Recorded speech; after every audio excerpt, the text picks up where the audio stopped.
Welcome to today's episode. You are in for such a treat today.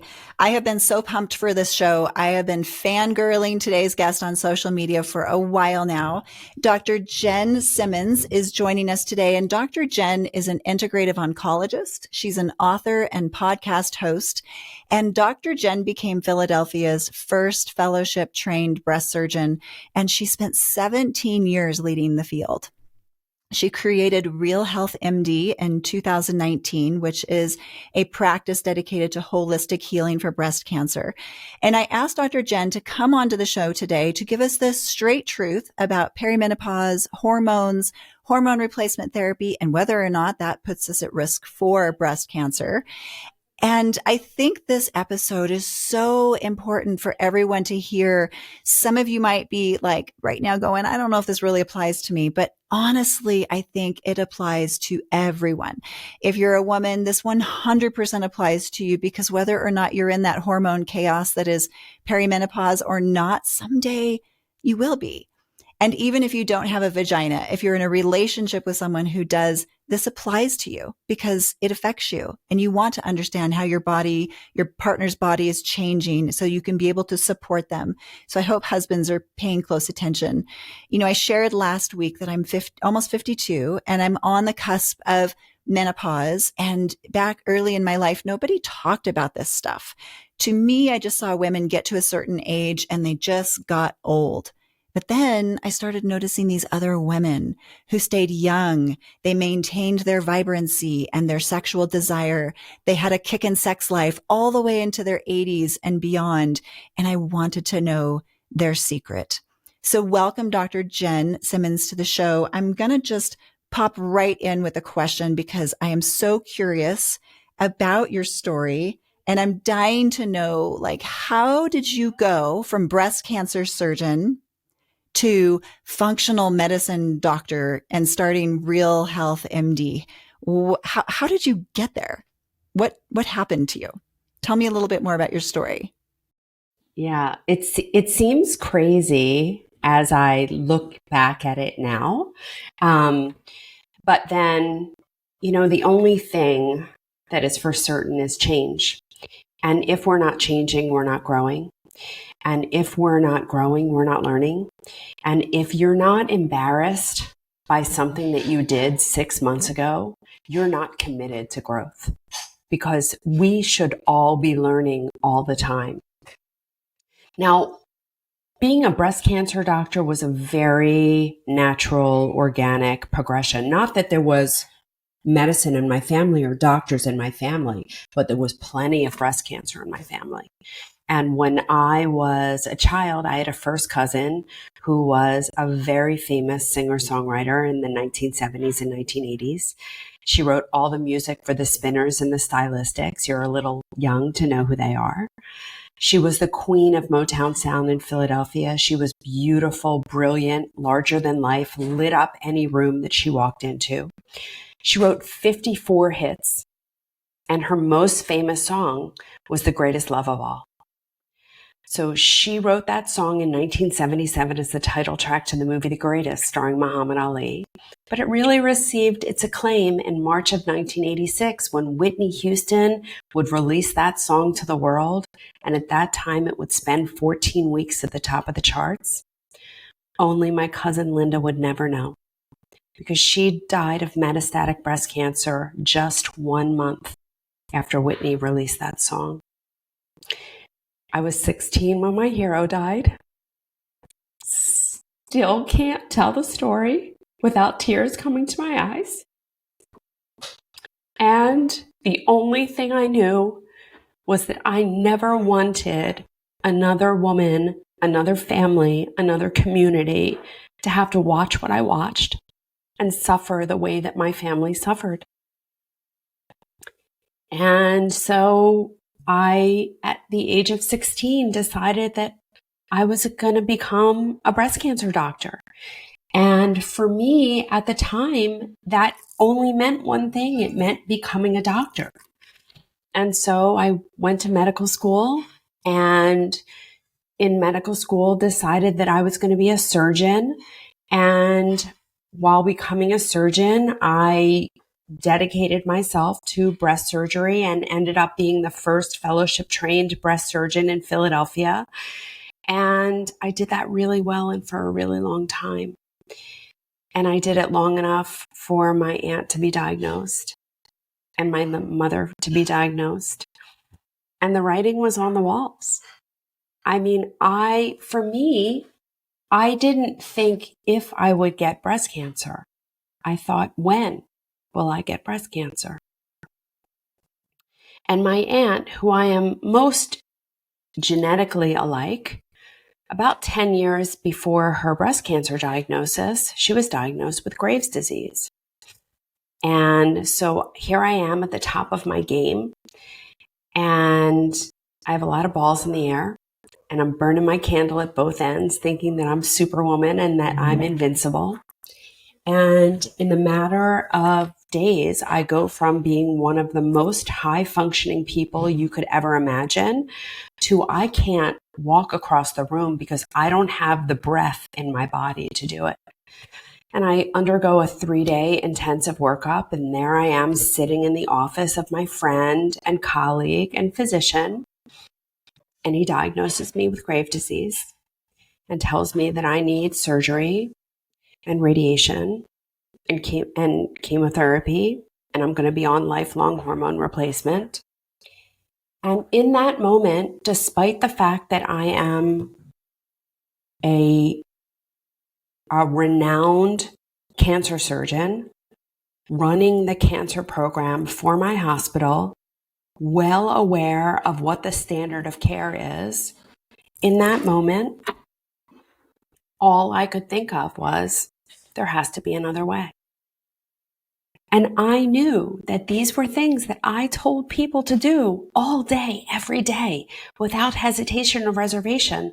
But when those words are coming at you, when you have the opportunity to sit on the other side of that desk, it is received far differently. And I walked out of the office that day in a daze, but I walked out and refused treatment.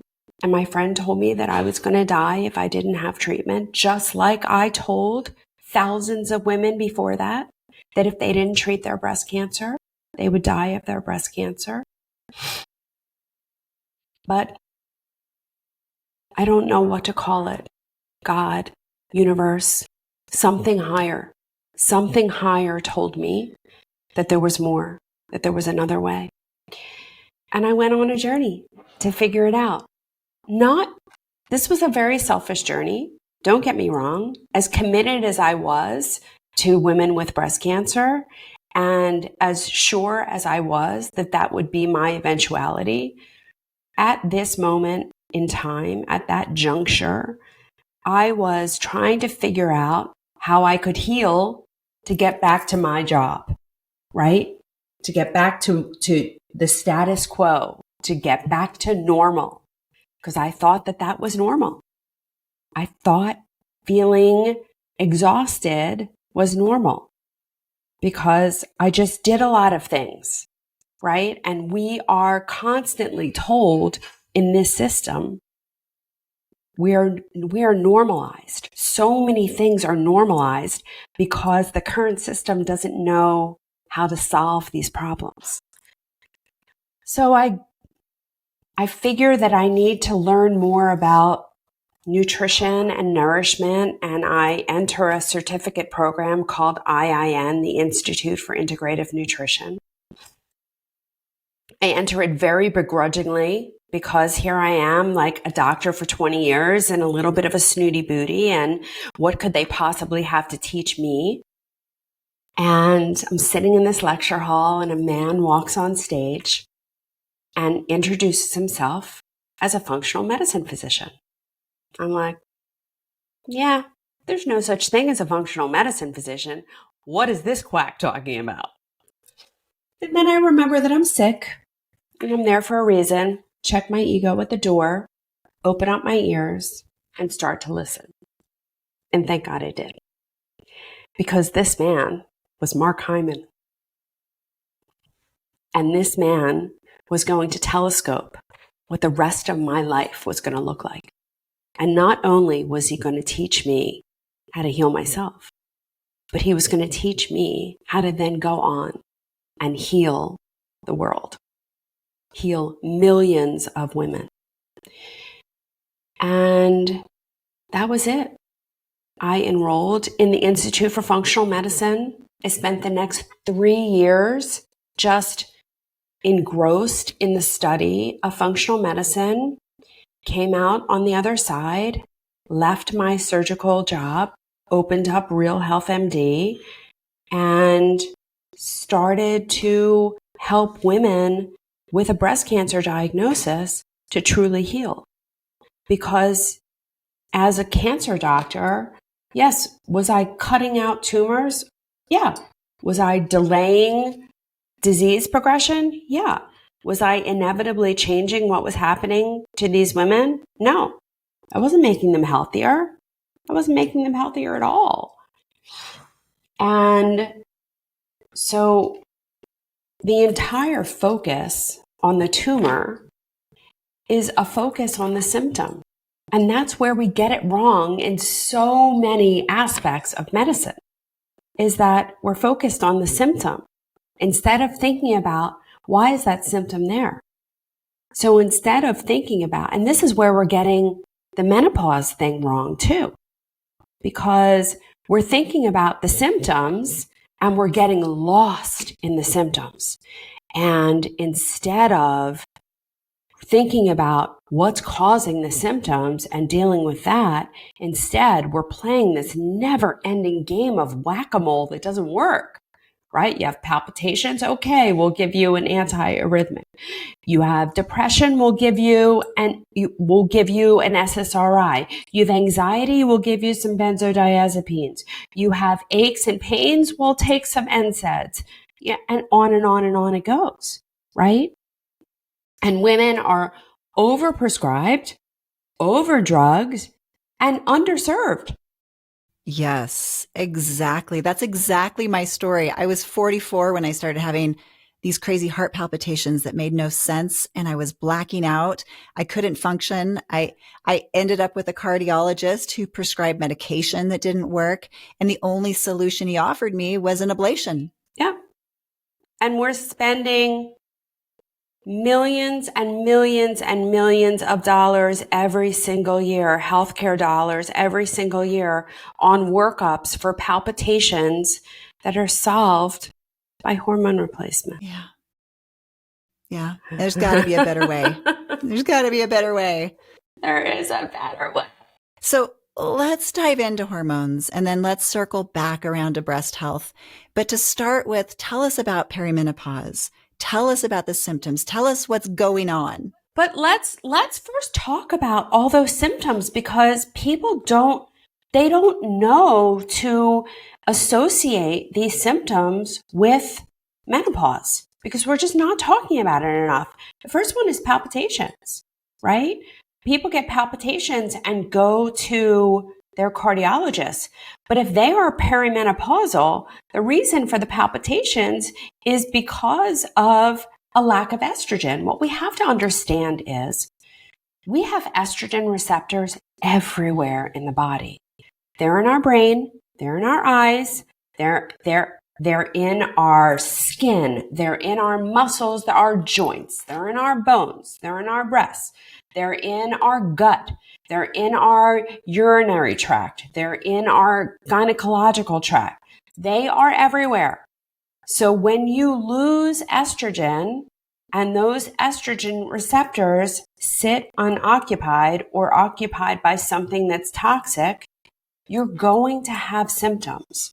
And those symptoms run head to toe. So my first symptom of menopause, which I actually want to talk about my experience because I think that it will help a lot of people who are suffering unnecessarily. My first symptom was I was getting dizzy. I would be in the middle of office hours and have to sit down because I was getting dizzy. And I thought, like, oh my God, do I have some horrible neurologic disease? I went and had a brain MRI. I had this whole workup for dizziness. Meanwhile, it was perimenopause and no one talked to me about it. I had palpitations like you, and I went and saw my cardiologist and had a big cardiac workup. Never, ever, ever, not once did they say this is menopause or perimenopause. Depression, anxiety. How about insomnia? How about out of nowhere you can no longer sleep because you don't have progesterone, right? And what happens? You get a sleeping pill. And no one talks to you about the fact that this is hormone deprivation. This is hormone withdrawal. And it's a very simple solution instead of taking all those drugs that all have terrible side effects, like those sleep medications that people take for years and years and years. You think you're sleeping, but you never reach that deep restorative sleep. So it's like not sleeping. Your body doesn't do the things that it's supposed to do during that time. And so you're at risk for all of these chronic diseases because you're not sleeping. So the insomnia, palpitations, and then, there are the things that people call the soft symptoms, like a loss of libido, dry skin, dry hair, dry everything, dry vagina, painful sex, urinary tract infections, recurrent yeast infections. Tell me how that's the soft side when most women lose their desire and shortly thereafter lose their relationship. Because when you lose intimacy in a relationship, you lose the relationship. That's not soft. No. That's not a soft side of anything. No. And it wreaks havoc on our confidence, right? We see suicide rates go up. And statistically, this is when couples really start to struggle. Intimacy disappears. And then you see this huge surge in divorce. That's exactly right. And this is why. Because if sex is painful and sex is something that you don't want, it creates a whole layer of hostility in a relationship. And it is a surefire way to take any healthy relationship and ruin it. Because when you lose intimacy between partners, you lose the drive to be in that relationship. So this is a deal breaker for so many people. And it's so easy to solve. So talk to me about that. How long do we have to endure these symptoms of perimenopause? And did we cover all of the symptoms? We've talked about heart palpitations, depression, anxiety, libido, painful sex, dry skin, dry vagina. Did we miss anything? Yep. Fatigue. Out there? Gut symptoms, visual changes, brain fog, memory loss, word recall loss, like having trouble adding. Things that might have been so elementary for you before now are suddenly an issue.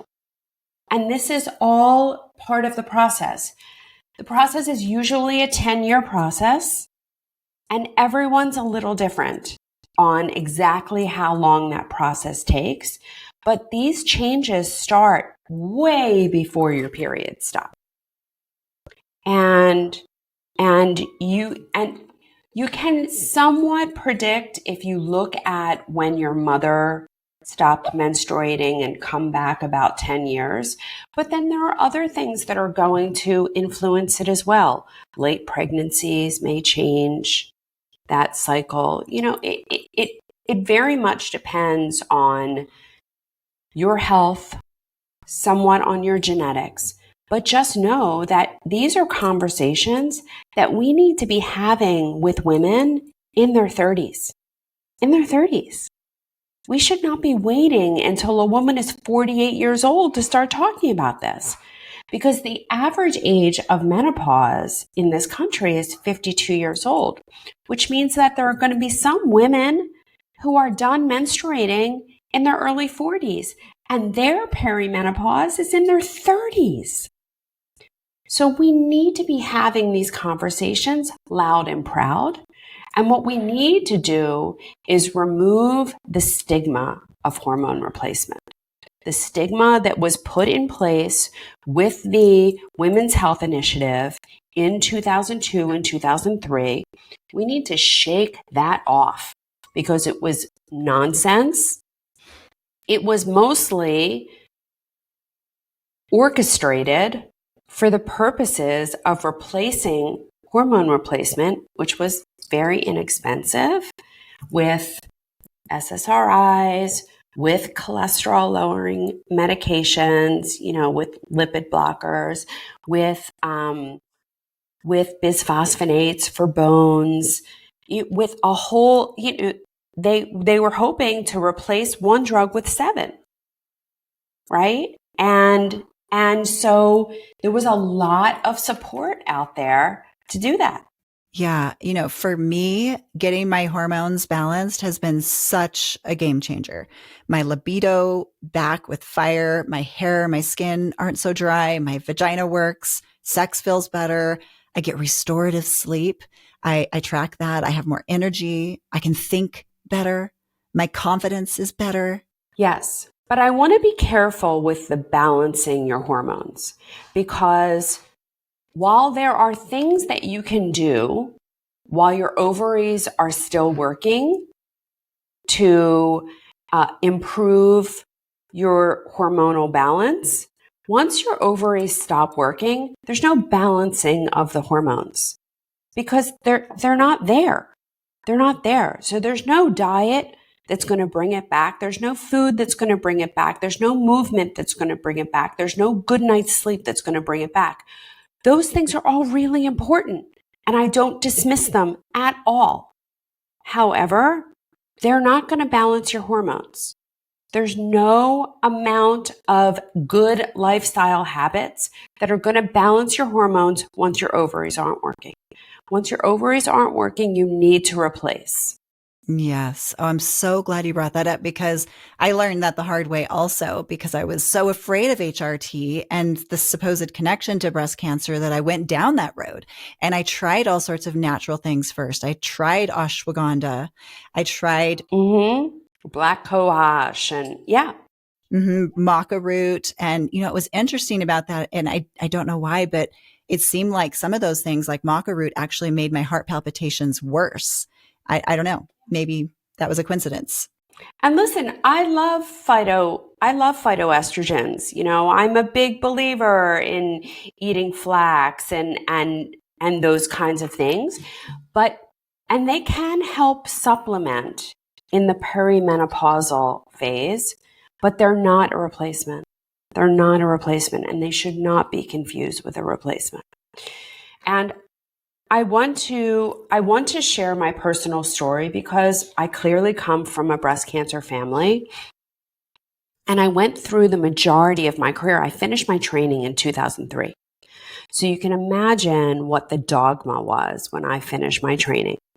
I was trained by a world-renowned breast surgeon who ran something called the Breast Health Institute, which was an international think tank on breast cancer. And he taught me that the only people that should ever use hormones are people that absolutely cannot live without it. And even then, they should take the smallest dose for the shortest amount of time because he believed that from the findings of the Women's Health Initiative, he believed that hormones caused breast cancer and they did not prevent dementia or Alzheimer's, and they did not positively impact the heart and the heart health, nor did they prevent osteoporosis. And all of those things were outright wrong. And the reason that they were wrong is because once those changes have happened, the majority of the changes that we see, the degenerative changes, the majority of the tissue health loss happens within the first 10 years after menopause. So We're talking about the deterioration of the blood vessels, deterioration of the muscle of the heart, deterioration of the brain and the vessels of the brain, deterioration of the bones. That is all rapidly happening in that first 10 years after menopause.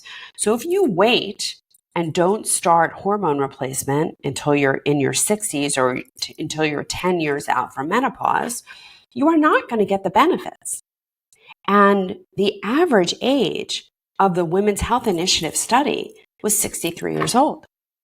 So most of those women on that study were 10 or more years out from menopause. So of course we didn't see benefit in that population. We wouldn't expect to see benefit in that population. However, when you look at the population of women who are in their 50s or within 10 years of menopause, and you start to give them hormone replacement, you prevent the cardiac deterioration and they die less of heart disease. You stop seeing the brain deterioration. So not only are they not walking into a room 10 times a day and saying, the hell did I come in here for? But they're not getting Alzheimer's. They're not getting Alzheimer's, right? I mean, Alzheimer's alone is going to be an epidemic that we are not going to be able to deal with unless we fix this problem now. Unless we fix it now, we're not going to be able to deal with it. It is going to overwhelm our system. So what do we need to do? There's so many women out there like you and me that are having symptoms and have no idea what the hell is happening to them. And they think it's insomnia or a heart problem. They think menopause is just for old ladies. So, they're not thinking about that and they're getting dependent on sleep medications or whatever instead of addressing the root. That's exactly it. That's why people need to know what the symptoms of menopause are, because that's when they need to start. You need to start when you have symptoms. And when you have symptoms, even though you're still menstruating, you're still getting your period, we just give you a little replacement and we test you often so that we know when you need a little more and when you need a little more.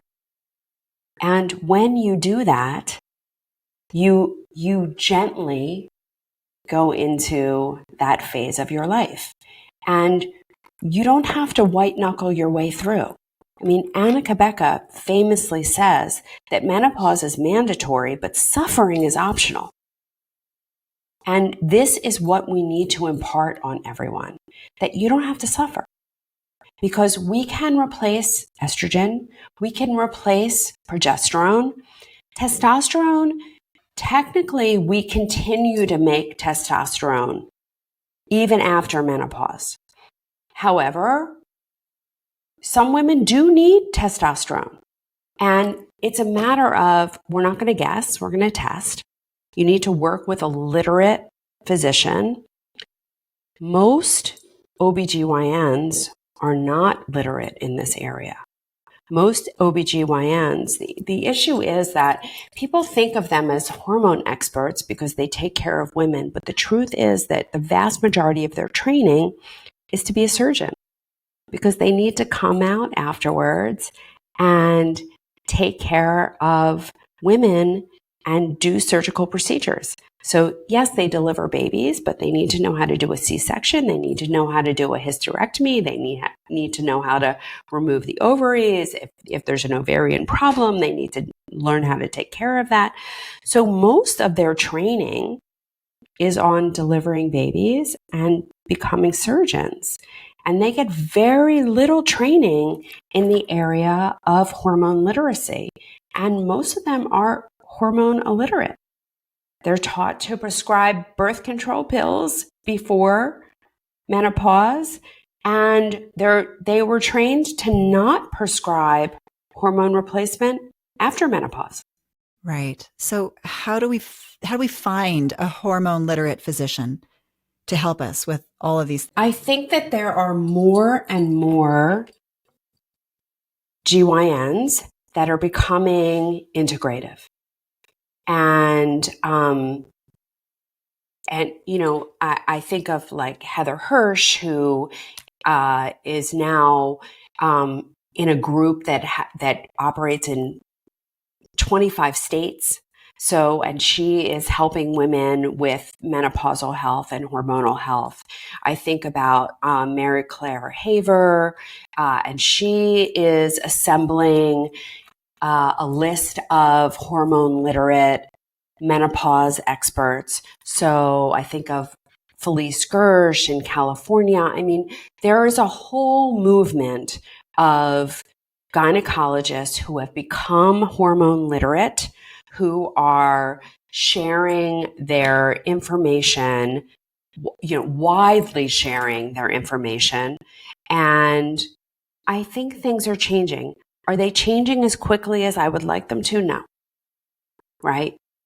But it is good news.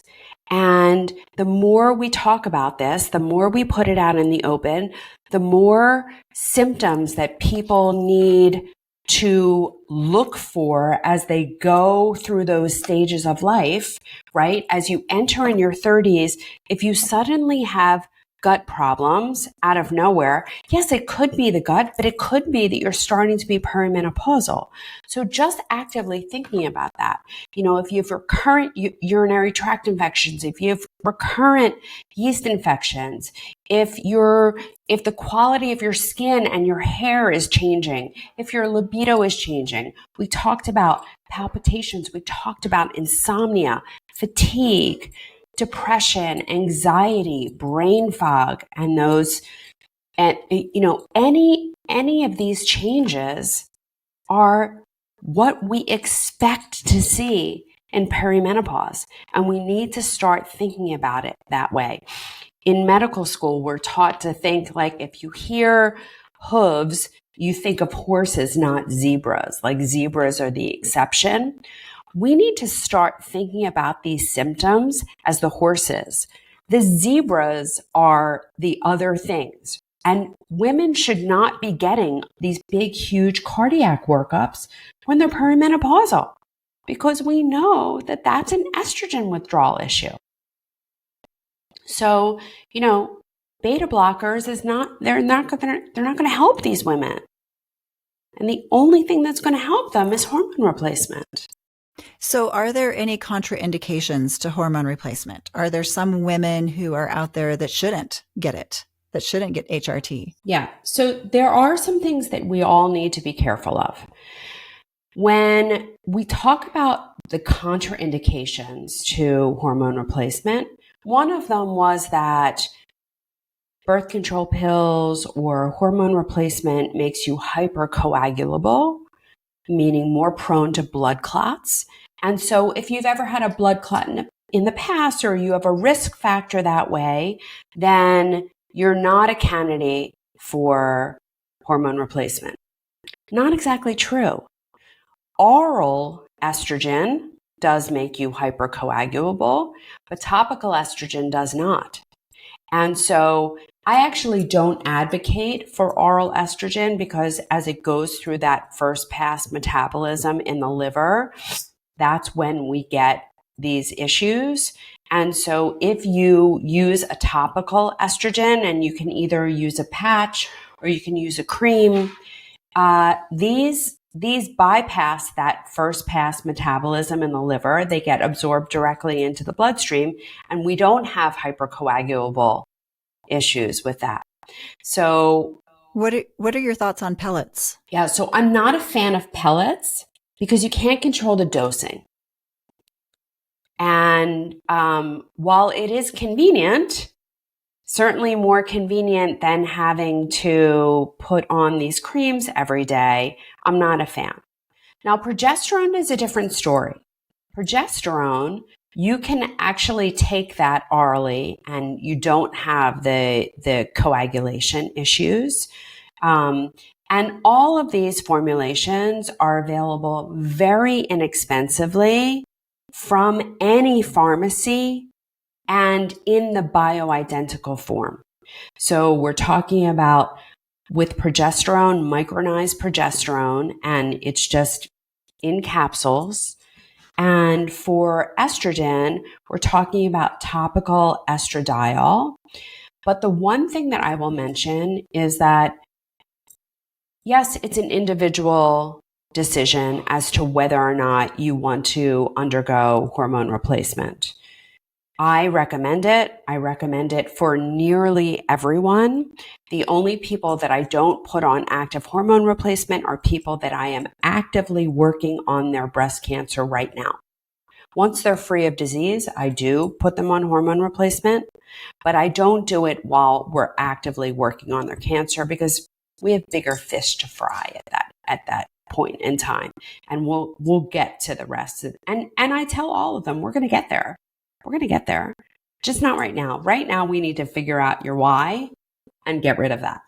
I mean, that makes total sense. And it's not because it would be unsafe for them. It's because they have something much more important, a much bigger priority right now that they need to be dealing with, right? Yes. Yes. We need to get all the other pieces in place, and we need to figure out why they have breast cancer. Because unless hormone replacement is really for the long game, right? And I need to figure out how to get them to the long game. And we're only talking about a year, maybe 2 years for us to work through all of the issues and right the ship. So they're going to get there and get long-term hormone replacement. Just in the short term, there's enough stuff to figure out without trying to figure out exactly what you need in terms of hormone replacement. But 100% of people, whether you're symptomatic, not symptomatic, for vaginal and urinary tract health, should be using intravaginal estrogen. Everyone. So that your uterus doesn't fall out, so that your bladder doesn't fall out, so that you maintain continence and don't have to walk around in adult diapers, so that you don't get frequent urinary tract infections, which incidentally, urosepsis is a big risk factor to die from. So we really want to prevent these urinary tract infections because ladies get into a lot of trouble with these. And the chronic yeast infections, and some women just have very, very painful vaginas when there's so much vaginal atrophy. I don't believe in suffering, and there's no reason. No, I agree. One of the things I was really shocked to learn about was just how much atrophy starts to happen when you reach menopause. Like clitoral atrophy is a real thing. It's the clitoris starts to disappear, which is why it becomes so difficult for us to be able to have an orgasm as we get older. And I don't think we should have to accept that. I don't think we should have to. Very real things. Very real things. And literally the tissue just starts to go away. And we don't want that. Because that person that you described in the beginning, that person that is alive, that is vibrant, that is just glowing with vitality, that person is on hormone replacement. And that's why. Because when you lose estrogen, all the tissues start to die. And listen, it's not going to make you live forever. Right? Like you still have to take super good care of your body, and you have to eat right and think right and sleep right and move right and drink right and, all the things. But this will help to preserve your health. It will. It's undeniable. And the alternative is just not there. There's no amount of antidepressant that will do what this does in the brain. There's no amount of bisphosphonates that will do what this does in the bone. There's no diet that will do what this does in the gut. There's no amount of lubricant that can make sex less painful or more enjoyable if you don't have any estrogen, if you have vaginal atrophy. And I don't think women should have to have sex when it feels like they're having sex with glass shards. And this is what people describe to me. And this is why we lose relationships. This is why we lose marriages, because we lose interest in life. We lose interest in relating to one another because our drive is gone. Okay, so what would you say to women who are listening right now and thinking, okay, I need to do this, but I'm also still afraid of it. And I'm afraid of it because my doctor doesn't like HRT. So I'm afraid. I'm afraid. 100%, 100%. People fear it. I mean, that Women's Health Initiative really did a number on people's mindsets. And so fear is a big thing, but they're so much more apt to believe that conventional medical doctor than, listen, I have the same initials behind my name that they have, right? And I went from being the smartest person in the room to like, oh yeah, she went crazy or whatever, I'm now a quack, right? Because I ask why. I'm the difficult patient. I'm the difficult patient. I say why. And I am, when I have my breast cancer patient who comes to me and they say, well, I had my surgery and there's no residual disease and they're telling me I need radiation. And I say, ask why. I mean, this is why I wrote my book. I wrote my book, The Smart Person's Guide to Breast Cancer, so that people knew what questions to ask, but they also knew the answer to the questions before they walked in the door, because it's really important. And with things like radiation, where, there are articles coming out, they were just published this year that say that radiation does not extend life, does not increase survival. Okay, so if it doesn't increase survival, why are we doing it? Because the doctor said so. Okay, that's not good enough, right? And that answer isn't good enough anymore. It's not good enough. We need to know the whys. And a lot of times you need to follow the money. So the doctors are being taught to answer these questions and they're not asking the why, right? We see this all the time in medical oncology, where we bring a new drug onto the market and it's no more effective than the last drug, but we're using it to replace the last drug. Why? Because they can get more money for it, right? And it ends up costing us a fortune. We're paying for that. We're all paying for that. Why? So we have to start asking why, and the answers better make sense. Because if they don't, we need to walk away. And we need to remember that at the end of the day, health doesn't happen in a doctor's office, in a chemotherapy suite, a radiation suite, a hospital. Health happens at home with the things that you do to build your health. And the only person that can make you healthy is you. Now, are there some things that will pave the road? For sure. Eating a whole food, plant-based, nutrient-dense diet, will that help you to be healthier? For sure. Prioritizing sleep, will that help you to be healthier? Absolutely. Getting movement in every day? Yes, certainly. That is great for you. Will it replace your hormones? No. The only thing that will replace your hormones is hormone replacement. And that is the only thing that is going to protect the longevity of your brain, your heart, your bones, your gut, your skin, your joints, your vagina, your urogenitary tract, everything. That's the only thing that's going to protect long-term health. It is. I think it goes back to what you said at the beginning, that there has to be a better way. And when you know better, you do better. Because I was terrified of HRT for the longest time. And if I could go back and do it all over again, I would have started it 5 years sooner. But I believed the things that I'd heard for years, that HRT caused breast cancer, and it wasn't worth the risk, even though I was truly suffering. And I was just afraid. And I think doctors just aren't bad. They're not greedy. They're good people. They're just relying on the same misinformation that, frankly, we're all relying on, which is that HRT is risky. It causes breast cancer. It causes all these, problems. And your doctor believes that, right? Your doctor's coming from a good place and thinks that they're advising you on the latest data. But the truth is that when we look at breast cancer incidence for the last 20 years, so let's take 1999 to 2020.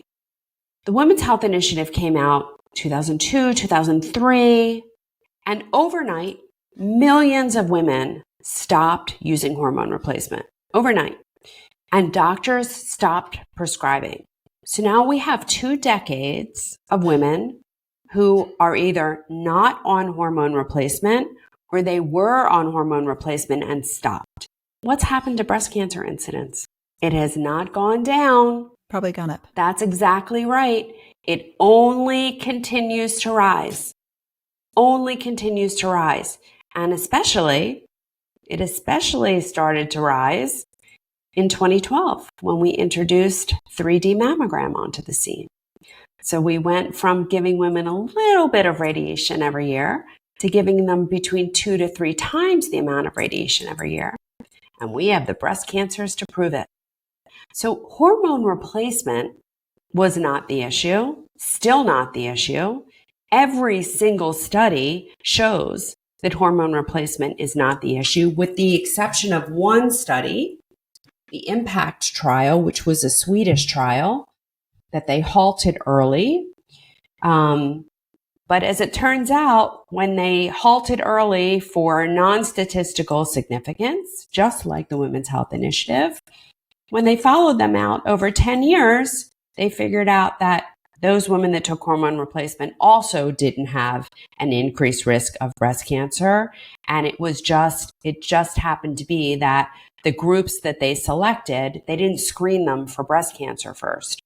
So the women already had breast cancer when they were enrolled in this study. So, because breast cancer is about a 10-year process.